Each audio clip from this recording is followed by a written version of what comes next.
In this video, we are going to focus on no calls, ordinary and exclusion fouls that occur within the center forward area, the hotspot of every water polo game. The center forward position is very challenging and difficult to officiate. The difficulty is directly related to the skill level of the players working the center forward and center forward defender positions. Observing and knowing their abilities will inherently improve one's ability to successfully make game decisions. In essence, a less experienced center forward defender will generally make it easier to call an exclusion foul, where a more experienced player with skillful tact might require more patience. When the ball turns over from offense, the defense quickly transitions to the opposite end to establish their offensive set. Ultimately, the ball will pass on the perimeter, looking for the opportunity to pass into the center forward position. The center forward and center forward defender will constantly wrestle for positioning. The center forward wants to create an advantage situation, and the center forward defender looks to deprive such an advantage. The attack referee will need to decide how much contact they are willing to allow in this positioning process. Too much contact can lead to an undisciplined level of physicality, a potential for losing game control. When the battle for position is in doubt, the benefit should go to the offense. Remember, repeated positioning fouls by the center forward defender will eventually take the center forward out of the game by exerting a hefty toll on his ability to perform effectively throughout the game. Team defense is also a factor in how the center forward looks to the referee in game situations. A team that incorporates a zone drop strategy decreases the number of times the ball enters the center forward position. Players dropping back discourage opening passing lanes, in turn encouraging perimeter passing and shooting. Conversely, a man-to-man pressing defense will open passing lanes, challenging your focus abilities. The center forward's struggle for ball side positioning creates many diversified situations. A common mistake referees can make at center forward is calling a foul when the hand is on the ball. As Rule 7, Exclusion Fouls, Section 7 states, to hold, sink, or pull back an opponent who is not holding the ball is an exclusion. Holding the ball is a no call, unless there is a player safety issue present, such as striking or hitting the head and neck area. Once the ball is released, a foul can be called. Rule 3, Section 5, Advantage, plays an important role at the center forward position. It provides the referee with another tool to use in decision making. Insignificant fouls can be ignored if the center forward shows the potential for creating an advantage position or scoring opportunity. However, the advantage rule should be used wisely. Proper positioning is critical for successfully observing the action. Also, knowing when to communicate with your partner to switch responsibilities can readily improve coverage. Both referees are responsible for controlling the level of physicality and promoting good offensive flow. Let's take a look at several situations that can arise in the center forward area and talk about the results.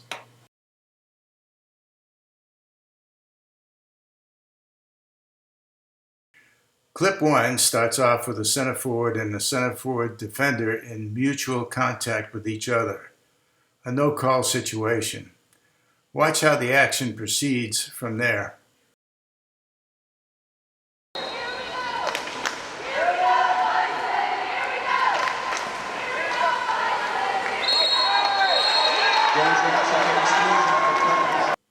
In slow motion, notice how the defender's head, arm, and upper body goes over the center forward's left shoulder, and the right hand stays in contact underwater with the center forward as the center forward turns out for a ball side position.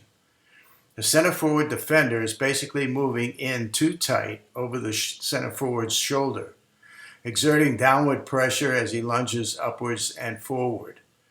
This in itself can be an exclusion foul for sinking. The center forward tries to counter by reaching up with his left hand to hook and pull down the center forward defender. By itself, this could be an offensive foul. Once the ball comes into the center forward, his defender keeps his right hand and arm down, only showing the left arm and hand up as the drop defender approaches. It's the responsibility of the center forward, the defender, to show a no foul posture with two hands up or no sinking or holding contact in order to avoid an exclusion foul.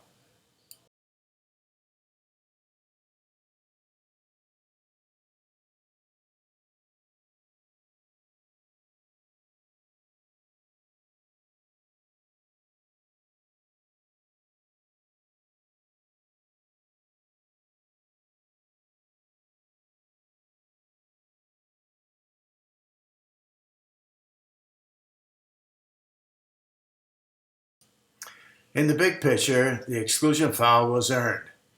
Early contact was mutual. The center forward defender's movement over the center forward's left shoulder was invasive and sinking.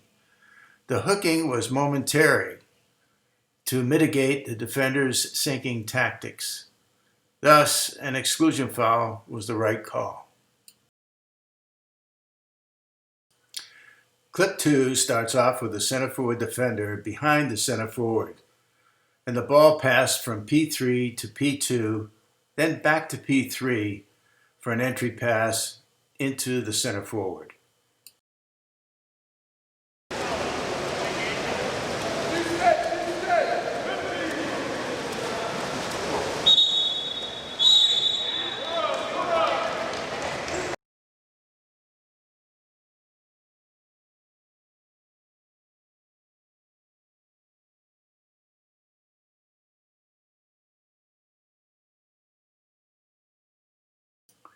See how the defender uses two hands to push up on the center forward. This would be an illegal use of two hands and a violation of Rule 7, Section 10.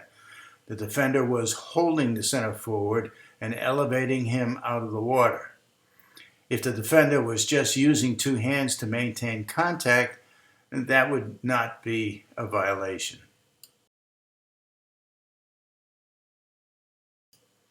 The referee saw the defender's right hand on the left shoulder as he elevated upward to show two hands.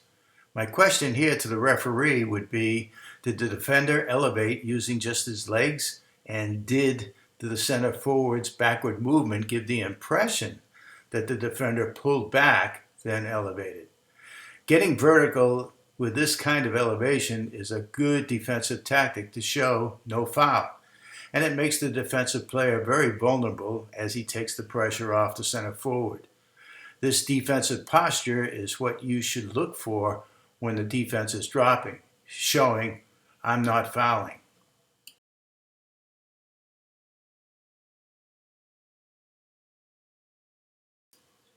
I like the way the defender didn't crowd over the center forward, just using two hands to maintain contact. However, it is illegal to hold and push the center forward upward as in the first still frame. But I would question the referee as to why he called an exclusion foul later. Was it really a pullback elevation or just good legs by the defender with the center forward initiating a backward move into the defender? This was a 50-50 call. Clip 3 has the center forward defender playing behind the center forward without groping over the center forward. a P3 pass to P2, then the entry pass into the center forward.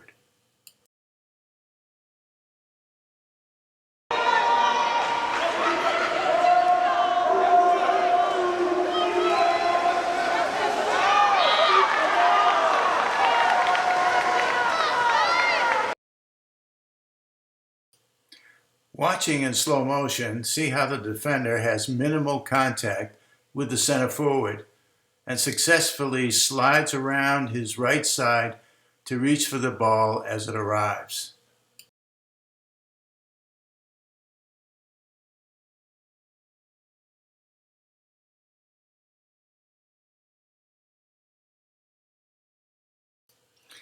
The center forward defender's movement is coordinated with the center forward's right-hand step to the ball.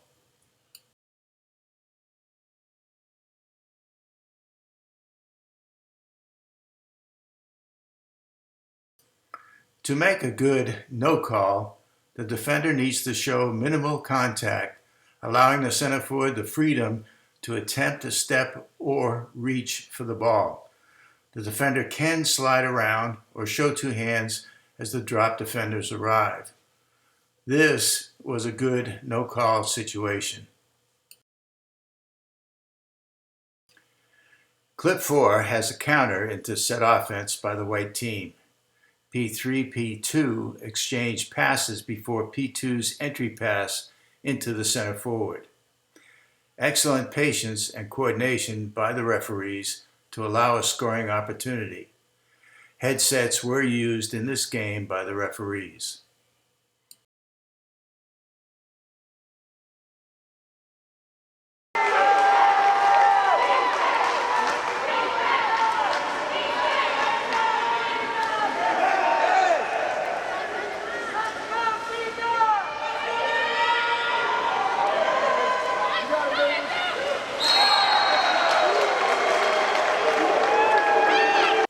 The slow motion is taken on the last passing exchange from P3 to P2, followed by the entry pass into the center forward.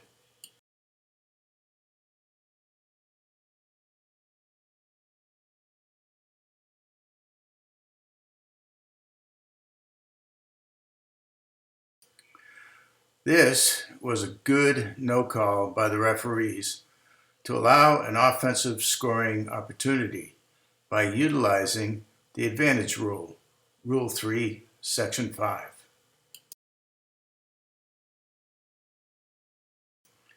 Note earlier, there was an example of a possible exclusion foul. The defender was using two hands. It looks like inside the 5-meter line. This could be an exclusion foul or a penalty foul. Rule 8, Section 2, interpretation. If the defending player intentionally blocks or attempts to block a pass with two hands that prevents a probable goal, a penalty foul is awarded. It is not a penalty foul if the ball is being passed to a player who is in such a position that the pass would not have led to a probable goal. An exclusion foul should be awarded in this case. And that's right from the rule book.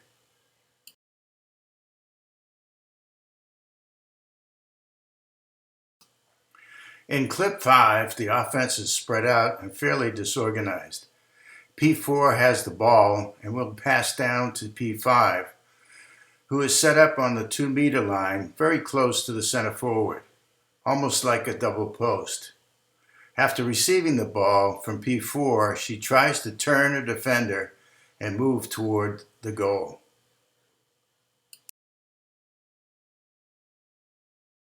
Guarded by 10, at 8, guarded by 7.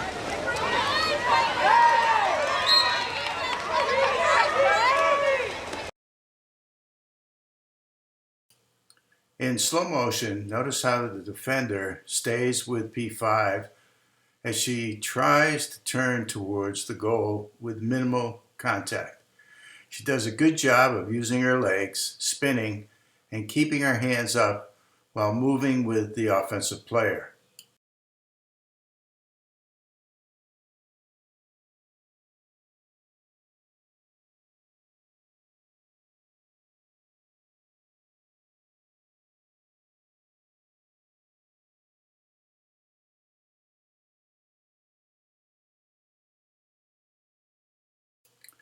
We had minimal contact by the defender.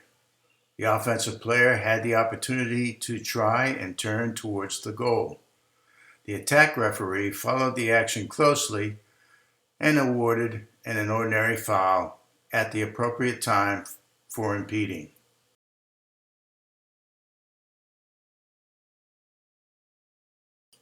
Clip 6 shows a variety of situations from a power play shot on goal to ordinary fouls, an exclusion foul while the ball is on the perimeter, a quick pass back into the center forward, and finally a goal scored.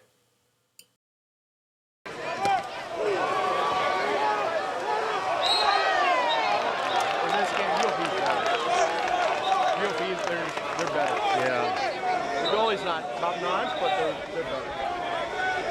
I still can't believe SC. I mean, I'm not an SC big fan, but you lost 2 starters, you lost your coach, and you were that close to making the NCAA final game. I mean, it's incredible. What happened to the 2 starters? Coach's kids. Both of them? They're not playing. I don't know. He was here. He was sitting right here. He was? Oh, he was right here.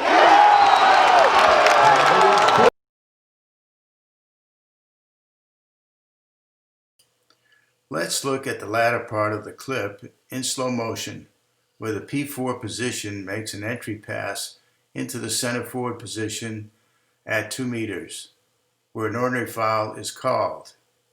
P1 drives into the center forward position as his teammate moves out toward the P5 position and takes a free throw.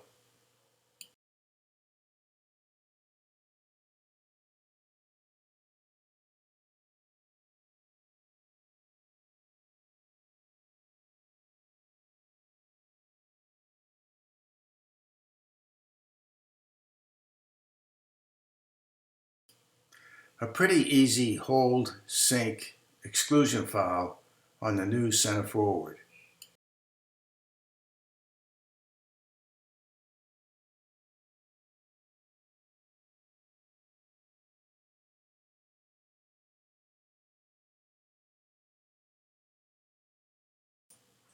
The attack referee was in good position to see the drive into center forward area, establishing a ball side position. Pursuant to the positioning challenge, he made an appropriate exclusion foul call while the ball was on the perimeter. Then had the patience to allow the center forward the opportunity to score a goal. In clip 7, the Blue Caps are on a counter down the pool with the ball leading on the left side. As they start to establish a perimeter, the ball gets passed around to a player on the 5-meter line just off the right post. With the ball in hand at P5, the center forward defender gets excluded after competing for position with the center forward. As the pass from P5 is received by the center forward, the goalie gets into the action and a penalty foul is called.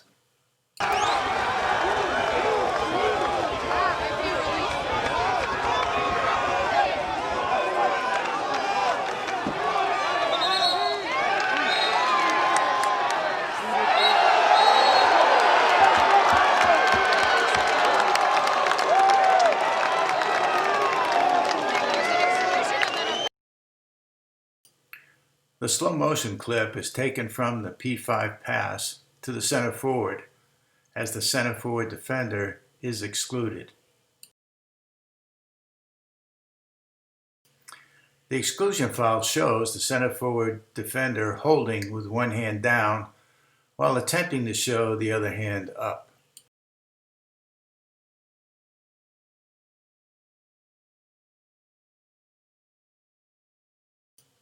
The goalie's pulled down for a penalty foul.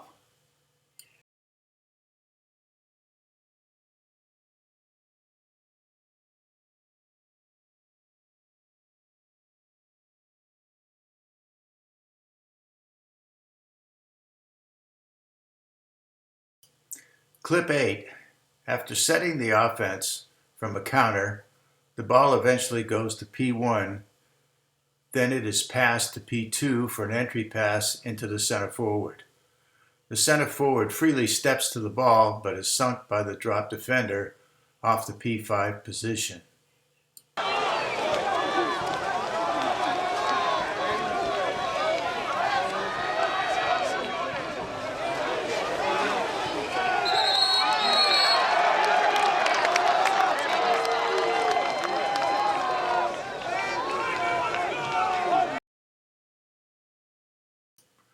The slow motion starts with the P1, P2 pass, followed by the entry pass into the center forward. There are two still frames. The first shows the center forward stepping out to the ball, and the second, the P5 defender dropping in, sinking the center forward for the exclusion foul.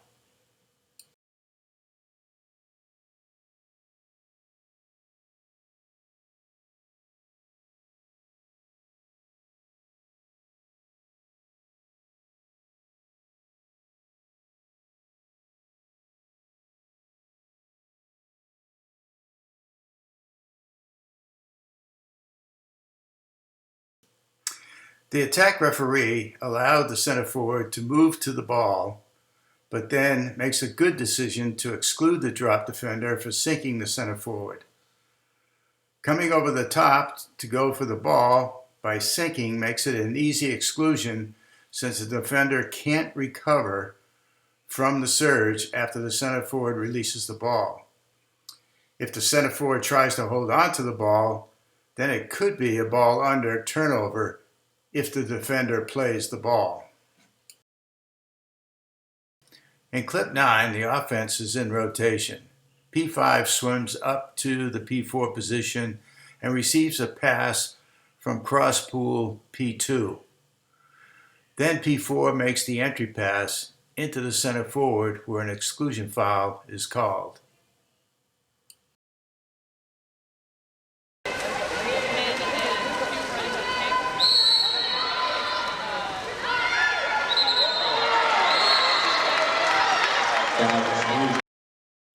Watch the entire clip again in slow motion. There will be one still frame where the exclusion foul is called.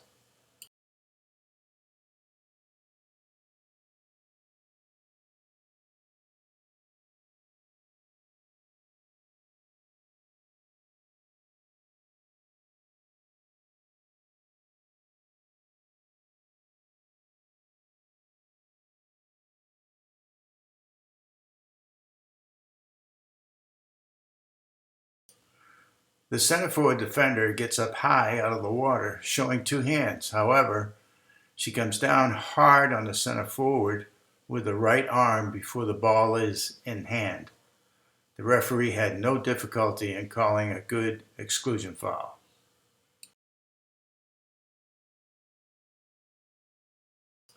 In clip 10, a point driver swims fast down to the P1 spot and receives a quick pass from up top, making a quick release entry into the center forward, who had positioned himself with inside water.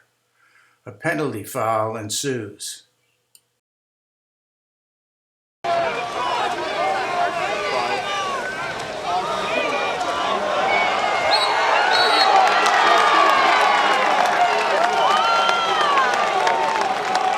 Slow motion shows the sequence of events straight through to the penalty foul.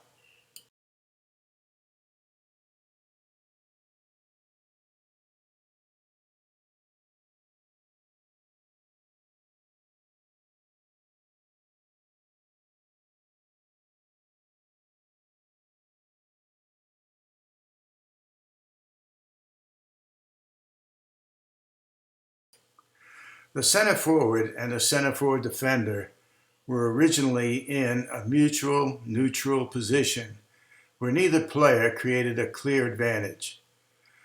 Once the ball was passed to the deep wing or P1 position, a turnout by the center forward without pushing off created the perfect storm for an inside water pass and the scoring opportunity. The center forward defender had no way to recover from his sinking position once the ball was released. Good call by the attack referee. Rule 8, Section 2. Any foul inside 5 meters where a probable goal could result is a penalty foul. Comments and questions are welcomed. Just email Ed Reed at officials@collegiatewaterpolo.org.